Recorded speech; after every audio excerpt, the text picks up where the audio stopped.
Hi, Lakeview. This is Mrs. Shimmel from Princeton again, and I'm going to read you Chapter 8, which is the last chapter in Ramona the Pest by Beverly Cleary. Chapter 8 is called Kindergarten Dropout. Why, Ramona, whatever is the matter? Mrs. Quimby wanted to know when Ramona opened the back door. Oh, nothing. Ramona had no trouble hiding the gap in her teeth. She did not feel like smiling, and not having a tooth to leave for the tooth fairy was only a small part of her trouble. Mrs. Quimby laid her hand on Ramona's forehead. "Are you feeling all right?" she asked. "Yes, I feel all right," answered Ramona, meaning that she did not have a broken leg, a skinned knee, or a sore throat. "Then something must be wrong," insisted Mrs. Quimby. "I can tell by your face." Ramona sighed. "Miss Binny doesn't like me anymore," she confessed. "Of course Miss Binny likes you," said Mrs. Quimby. "She may not like some of the things that you do, but she likes you." "No, she doesn't," contradicted Ramona. "She doesn't want me there anymore." Ramona felt sad thinking about the recesses and the new seat work that she was going to miss. "Why, what do you mean?" Mrs. Quimby was puzzled. "Of course Miss Binny wants you there." "No, she doesn't," insisted Ramona. "She told me not to come back." "But why?" "She doesn't like me," was Ramona's answer. Mrs. Quimby was exasperated.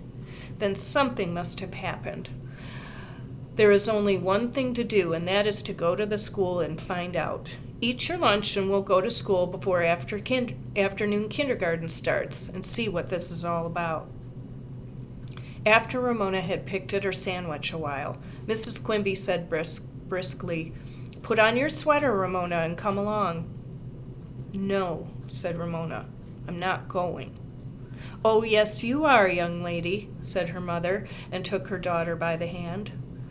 Ramona knew that she had no choice when her mother started calling her young lady. She dragged her feet as much as she could on the way to school, where the afternoon kindergarten was behaving like the morning kindergarten. Half the class was lined up by the door waiting for Miss Binny, while the other half ran around the playground.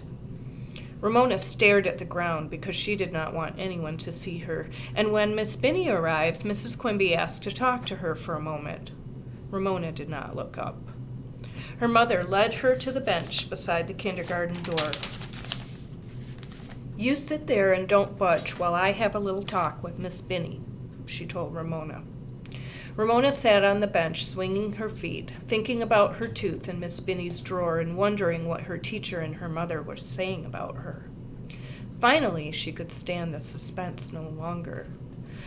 She had to budge, so she slipped over to the door as close as she could get without being seen and listened.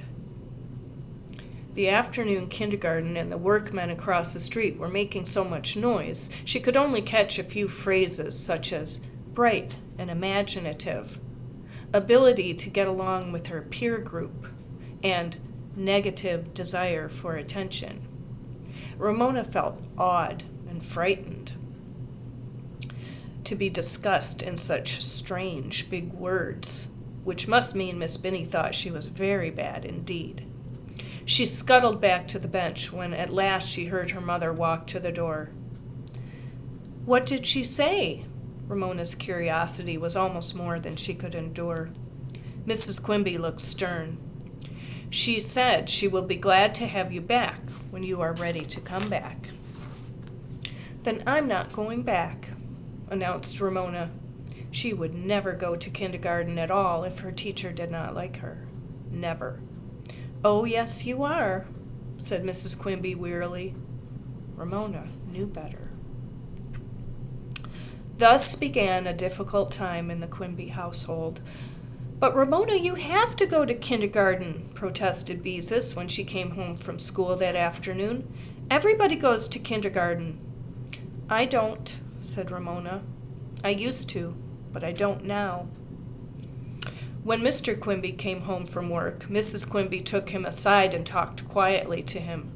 Ramona was not fooled for a minute. She knew exactly what the whispers were about. "Well, Ramona, suppose you tell me all about what went on at school today," said Mr. Quimby with a false cheerfulness that grown-ups use when they're trying to persuade children to tell them something they don't want to tell. Ramona, who longed to run to her father and show him where her tooth used to be, thought a while before she said, "We guessed what Miss Binny had in a paper bag that began with T, and Davy guessed caterpillars." "And what else happened?" asked Mr. Quimby, all set to be patient. Ramona could not tell her father about her tooth, and she was not going to tell about pulling Susan's curls. Nothing much was left to talk about. "We learned T," she said at last. Mr. Quimby gave his daughter a long look, but said nothing. After dinner, Beezus talked to Mary Jane on the telephone, and Ramona heard her say, "Guess what? Ramona is a kindergarten dropout." She seemed to think this remark was very funny because she giggled into the telephone. Ramona was not amused. Later, Beezus settled down to read a book while Ramona got out her crayons and some paper. "Beezus, you don't have very good light for reading," said Mrs. Quimby. And she added, as she always did, "You have only one pair of eyes, you know." Here was an opportunity for Ramona to show off her new kindergarten knowledge. "Why don't you turn on the Donzer?" she asked, proud of her new word. Beezus looked up from her book. "What are you talking about?" she asked Ramona. "What's a Donzer?" Ramona was scornful. "Silly! Everybody knows what a Donzer is." "I don't," said Mr. Quimby, who had been reading the evening paper. "What is a Donzer?" "A lamp," said Ramona. "It gives a lee light. We sing about it every morning in kindergarten." A puzzled silence fell over the room until Beezus suddenly shouted with laughter. "Ha! She means," she gasped, "the Star-Spangled Banner." Her laughter dwindled to giggles. "She means the dawn's early light." She pronounced each word with exaggerated distinction, and then she began to laugh again.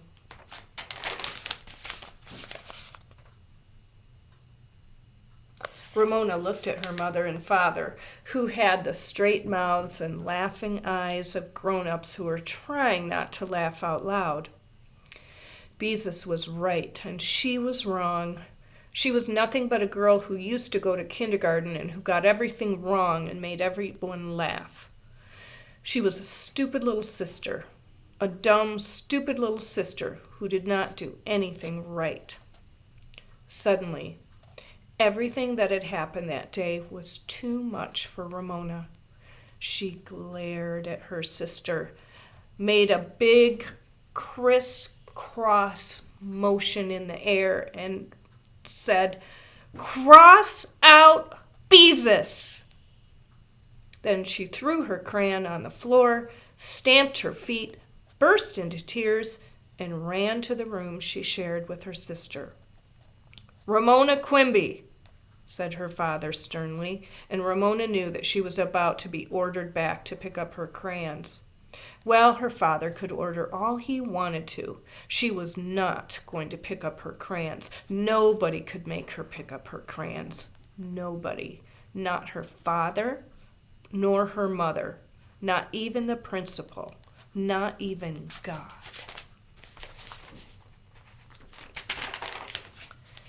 "Now, never mind," Ramona heard Mrs. Quimby say. "Poor little girl, she's upset. She's had a difficult day." Sympathy made things worse. "I am not upset!" yelled Ramona, and yelling made her feel so much better that she continued, "I am not upset, and I'm not a little girl, and everybody is mean to laugh at me." She threw herself on her bed and pounded her heels on the bedspread, but pounding on the bedclothes was not bad enough. Far from it. Ramona wanted to be wicked, really wicked. So she swung around and beat her heels on the wall. Bang, bang, bang. That noise ought to make everybody good and mad. Mean, mean, mean, she yelled in time with her drumming heels. She wanted to make her whole family feel as angry as she felt. Mean, mean, mean. She was glad that her heels left marks on the wallpaper. Glad, glad, glad. Mother, Beezus is kicking the wall, cried Tattletale Beezus, as if her mother did not know what Ramona was doing. It's my wall, too. Ramona did not care if Beezus tattled. She wanted her to tattle.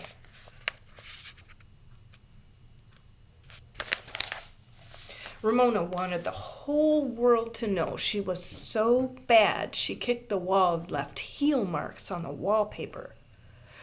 Ramona, if you're going to do that, you had better take off your shoes. Mrs. Quimby's voice from the living room was tired but calm. Ramona drummed harder to show everyone just how bad she was. She would not take off her shoes. She was a terrible, wicked girl. Being such a bad, terrible, horrid, wicked girl made her feel good. She brought both heels against the wall at the same time. Thump, thump, thump. She was not the least bit sorry for what she was doing. She would never be sorry. Never, never, never. Ramona? Mr. Quimby's voice held a warning note. Do you want me to come in there? Ramona paused and considered. Did she want her father to come in? No, she did not. Her father, her mother, nobody could understand how hard it was to be a little sister. She drummed her heels a few more times to prove that her spirit was not broken. Then she lay on her bed and thought wild, fierce thoughts until her mother came and silently helped her undress and get into bed. When the light had been turned out, Ramona felt so limp and tired that she soon fell asleep. After all, she had no reason to try and stay awake, because the tooth fairy was not going to come to her house that night. The next morning, Mrs. Quimby walked into the girls' room and said briskly to Ramona, "Which dress do you want to wear to school today?" The empty space in her mouth and the heel marks on the wall above her bed reminded Ramona of all that had happened the day before. "I'm not going to school," she said, and reached for her play clothes while Beezus put on a fresh school dress. A terrible day had begun. No one said much at breakfast. Howie, who had recovered from his cold, stopped for Ramona on his way to school, and then went on without her. Ramona watched all the children in the neighborhood go to school, and when the street was quiet, she turned on the television set. Her mother turned it off, saying, "Little girls who don't go to school can't watch television." Ramona felt that her mother did not understand. She wanted to go to school. She wanted to go to school more than anything in the world, but she could not go back when her teacher did not like her. Ramona got out her crayons and paper, which someone had put away for her, and settled down to draw. She drew a bird, a cat, and a ball in a row, and then with her red crayon she crossed out the cat because it did not begin with the same sound as bird and ball. Afterward, she covered a whole sheet of paper with cues, Ramona style, with ears and whiskers. Ramona's mother did not feel sorry for Ramona. She merely said, "Get your sweater, Ramona. I have to drive down to the shopping center." Ramona wished she had a dime from the tooth fairy to spend. There followed the most boring morning of Ramona's entire life. She trailed along after her mother in the shopping center while Mrs. Quimby bought socks for Beezus, some buttons and thread, pillowcases that were on sale, a new electric cord for the waffle iron, a package of paper for Ramona to draw on, and a pattern. Looking at patterns was the worst part. Ramona's mother seemed to sit for hours looking at pictures of boring dresses. At the beginning of the shopping trip, Mrs. Quimby said, "Ramona, you mustn't put your hands on things in the stores." Later, she said, "Ramona, please don't touch things." By the time they reached the pattern counter, she said, "Ramona, how many times do I have to tell you to keep your hands to yourself?" When Mrs. Quimby had finally selected a pattern and they were leaving the store, who should they run into but Mrs. Whizzer, a neighbor. "Why, hello!" exclaimed Mrs. Whizzer. "And there's Ramona. I thought a big girl like you would be in kindergarten." Ramona had nothing to say. "How old are you, dear?" asked Mrs. Whizzer. Ramona still had nothing to say to Mrs. Whizzer, but she did hold up 5 fingers for the neighbor to count. "5?" exclaimed Mrs. Whizzer. "What's the matter, dear? Has the cat got your tongue?" Ramona stuck out her tongue just enough to show Mrs. Whizzer that the cat had not got it. Mrs. Whizzer gasped. "Ramona," Mrs. Quimby was thoroughly exasperated. "I'm sorry, Mrs. Whizzer. Ramona seems to have forgotten her manners." After this apology, she said angrily, "Ramona Geraldine Quimby, don't you ever let me catch you do a thing like that again." "But, Mama," protested Ramona as she was dragged toward the parking lot, "she asked me. I was just showing—" There was no use in finishing the sentence because Mrs. Quimby was not listening, and she probably would not have understood if she had listened. Mrs. Quimby and Ramona returned home in time to pass the morning kindergarten straggling along the sidewalk with their seatwork papers to show their mothers. Ramona got down on the floor of the car so she would not be seen. Later that afternoon, Beezus brought Mary Jane home from school to play. "How did you like kindergarten today, Ramona?" asked Mary Jane in a bright, false tone. It told Ramona all too clearly that she already knew Ramona had not gone to kindergarten.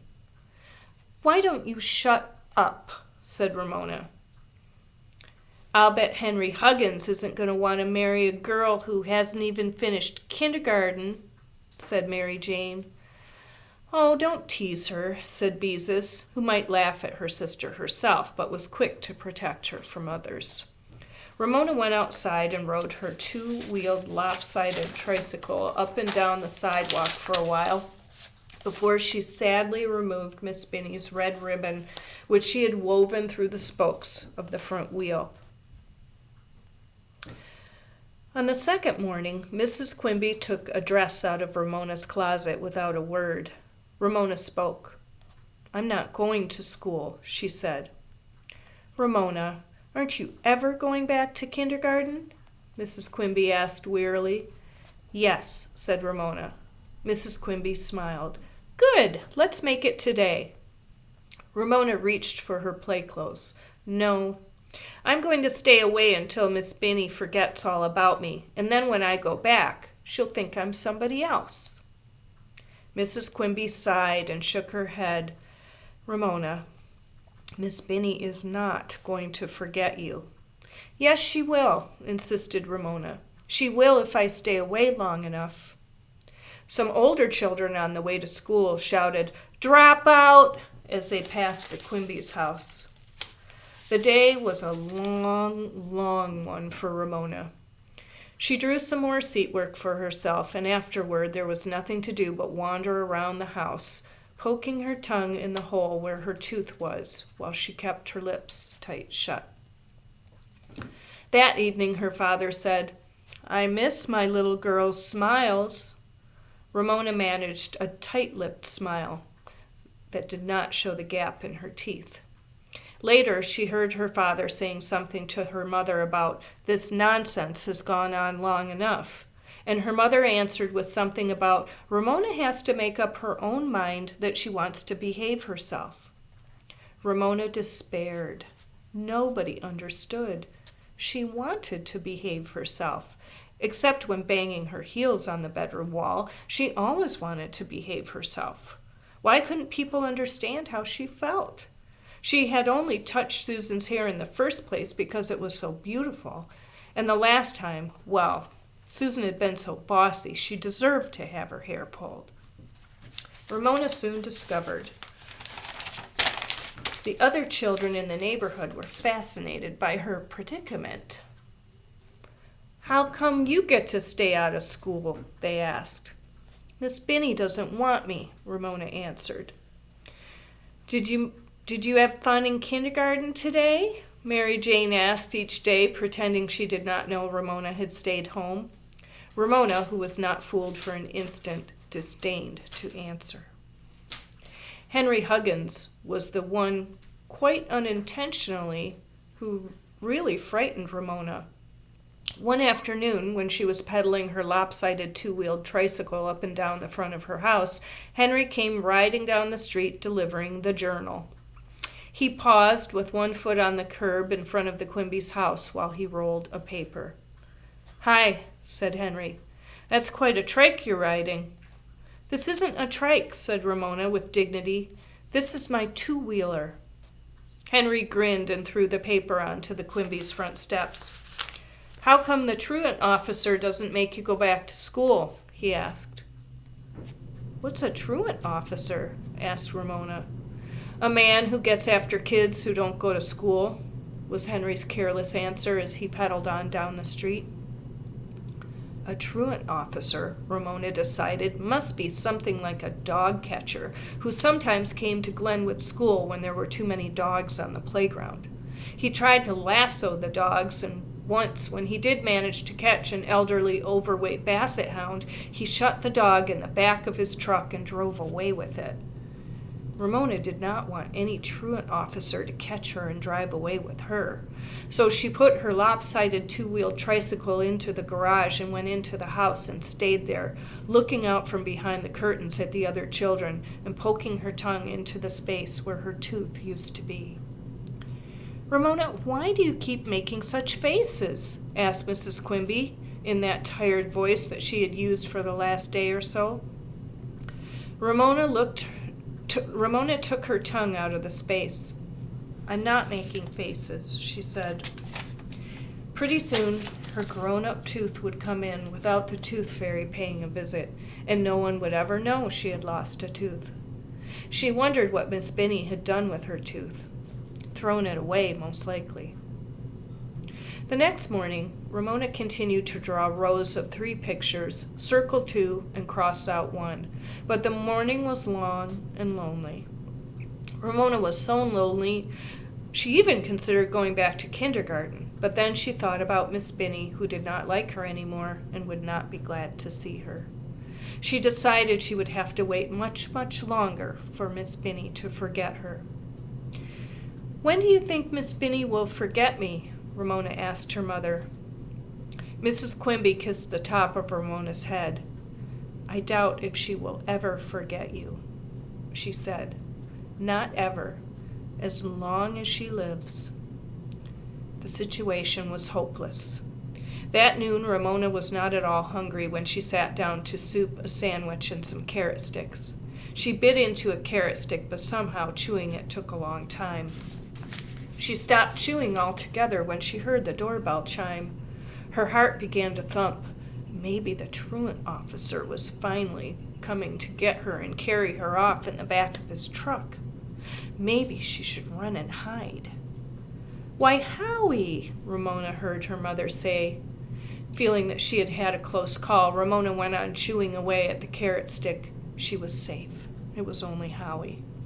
"Come on in, Howie," said Mrs. Quimby. "Ramona is having her lunch. Would you like to stay for some soup and a sandwich? I can phone your mother and ask her if it's all right." Ramona hoped Howie would stay. She was that lonely. "I just brought Ramona a letter." Ramona jumped up from the table. "A letter? For me? Who's it from?" Here was the first interesting thing that had happened in days. "I don't know," said Howie. "Miss Binny told me to give it to you." Ramona snatched the envelope from Howie, and sure enough, there was Ramona printed on the envelope.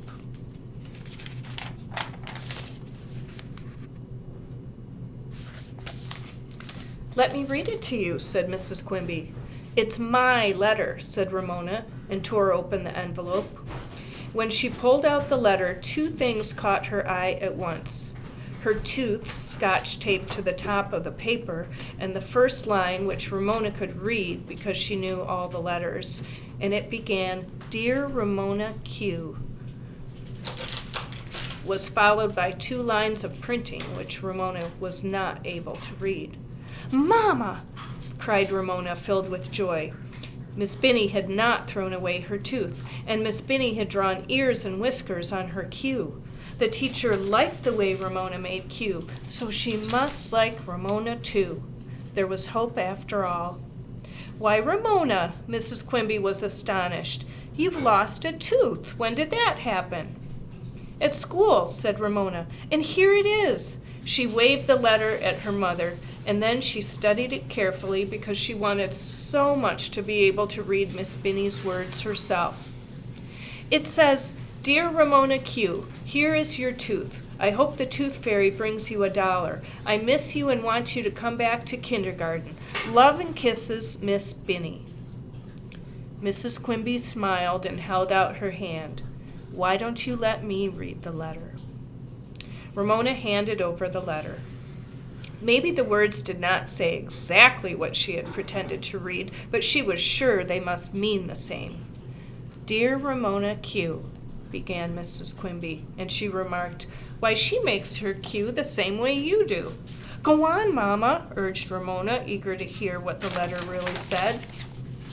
Mrs. Quimby read, "I am sorry I forgot to give you your tooth, and I am sure the tooth fairy will understand. When are you coming back to kindergarten?" Ramona did not care if the tooth fairy understood or not. Miss Binny understood, and nothing else mattered. "Tomorrow, Mama," she cried. "I'm going to kindergarten tomorrow." "Good girl," said Mrs. Quimby and hugged Ramona. "She can't," said matter-of-fact Howie. "Tomorrow is Saturday." Ramona gave Howie a look of pity, but she said, "Please stay for lunch, Howie. It isn't tuna fish. It's peanut butter and jelly." And that is the end of Ramona the Pest. I hope you enjoyed that book. Thanks for joining me.